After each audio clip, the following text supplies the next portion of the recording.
ನೀವು ನೋಡ್ತಾ ಇದ್ದೀರಾ ಸ್ಪೀಡ್ ನ್ಯೂಸ್ ಕನ್ನಡ. ನಾನು ಸುಷ್ಮಿತಾ ನಟರಾಜ್. ಆರ್ಥಿಕ ಸಂಕಷ್ಟಕ್ಕೆ ಸಿಲುಕಿದ ದೇಶ. ಒಂದು ಕಾಫಿಗೆ 40,000. ಒಂದು ಬಾರಿ ಹೇರ್ ಕಟ್ಟಿಂಗ್ ಮಾಡಿಸ್ತೀರಾ ಅಂತ ಅಂದ್ರೆ 1,00,000. ಹೌದು, ಒಂದೆಡೆ ಯುದ್ಧದ ಭೀತಿ, ಮತ್ತೊಂದೆಡೆ ಆರ್ಥಿಕ ನಿರ್ಬಂಧಗಳ ಹೊಡೆತ. ಮಧ್ಯಪ್ರಾಚ್ಯದ ಪ್ರಮುಖ ದೇಶ ಇರಾನ್ ಇಂದು ತೀವ್ರ ಆರ್ಥಿಕ ಸಂಕಷ್ಟವನ್ನ ಎದುರಿಸ್ತಾ ಇದೆ. ಹಣದುಬ್ಬರ ಗಗನಕ್ಕೇರಿದ್ದು, ಕರೆನ್ಸಿ ಮೌಲ್ಯ ಕುಸಿತದಿಂದ ಜನಜೀವನ ಅಸ್ತವ್ಯಸ್ತವಾಗಿದೆ. ಈ ಕುರಿತು ಇದೀಗ ಸಾಕಷ್ಟು ರೀತಿಯಲ್ಲಿ ವರದಿಗಳು ಸಹ ಆಗಿರುವಂತದ್ದು. ಒಂದು ಕಾಲದಲ್ಲಿ ತೈಲ ಸಂಪತ್ತಿನಿಂದ ಗುರುತಿಸಿಕೊಂಡಿದ್ದಂತಹ ಇರಾನ್ ಇದೀಗ ಭಾರಿ ಆರ್ಥಿಕ ಬಿಕ್ಕಟ್ಟಿನ ಸುಳಿಯಲ್ಲಿ ಸಿಲುಕಿದೆ. ಇಸ್ರೇಲ್ ಹಾಗೂ ಅಮೆರಿಕದೊಂದಿಗಿನ ದೀರ್ಘಕಾಲದ ಉದ್ವಿಗ್ನತೆ, ಆರ್ಥಿಕ ನಿರ್ಬಂಧಗಳು ಮತ್ತು ಯುದ್ಧದ ಆತಂಕಗಳು ದೇಶದ ಆರ್ಥಿಕತೆಯ ಮೇಲೆ ಗಂಭೀರವಾದಂತಹ ಪರಿಣಾಮವನ್ನ ಬೀರ್ತಾ ಇದೆ. ಇದರ ಪರಿಣಾಮವಾಗಿ ಇರಾನ್ನಲ್ಲಿ ಹಣದುಬ್ಬರದ ದರ 77% ಮಟ್ಟವನ್ನ ತಲುಪಿದೆ ಎನ್ನಲಾಗ್ತಾ ಇದ್ದು, ಇದು ಎರಡನೇ ವಿಶ್ವ ಯುದ್ಧದ ಕಾಲದಲ್ಲಿ ಇದ್ದಂತಹ ಪರಿಸ್ಥಿತಿಯನ್ನ ನೆನಪಿಸುವಂತಿದೆ. ಒಂದು ಕಾಲದಲ್ಲಿ ಅಮೆರಿಕನ್ ಡಾಲರ್ ಎದುರು 32,000 ರಾಯಲ್ ಇದ್ದಂತಹ ಮೌಲ್ಯ ಈಗ ಸುಮಾರು 13.5 ಲಕ್ಷ ರಿಯಲ್ಗೆ ಕುಸಿದಿದೆ. ಇದರ ಪರಿಣಾಮವಾಗಿ ಅಗತ್ಯ ವಸ್ತುಗಳ ಬೆಲೆಗಳು ಜನಸಾಮಾನ್ಯರ ಕೈಗೆಟಕದಂತಾಗ್ಬಿಟ್ಟಿರುವಂತದ್ದು.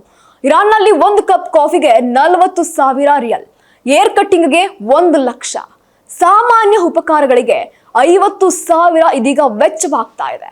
ಇನ್ನು 1 ಲೀಟರ್ ಪೆಟ್ರೋಲ್ಗೆ 10,000 ಆದ್ರೆ ಡೀಸೆಲ್ಗೆ 5,000 ಆಗ್ತಾ ಇದೆ. ಇನ್ನು ಬಸ್ ಹಾಗೂ ಮೆಟ್ರೋ ಪ್ರಯಾಣಕ್ಕೂ ಸಹ 5,000 ರಿಯಲ್ ಪಾವತಿಸಬೇಕಾದಂತಹ ಪರಿಸ್ಥಿತಿ ಇದೀಗ ಇರಾನ್ದು.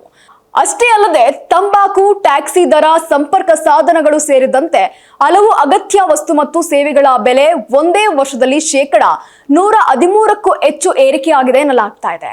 ಆರ್ಥಿಕ ಒತ್ತಡ ಹೆಚ್ಚಾದಂತೆ ಜನರಲ್ಲಿ ಅಸಮಾಧಾನವೂ ಸಹ ಹೆಚ್ಚಾಗ್ತಾ ಇದೆ. ಈ ಹಿಂದೆ ಒಂದೇ ಒಂದು ಬೆಲೆ ನೋಡೋದಾದ್ರೆ ಸಾಕಷ್ಟು ರೀತಿಯಲ್ಲಿ ಏರಿಳಿತಗಳನ್ನ ಉಂಟು ಮಾಡಿತ್ತು.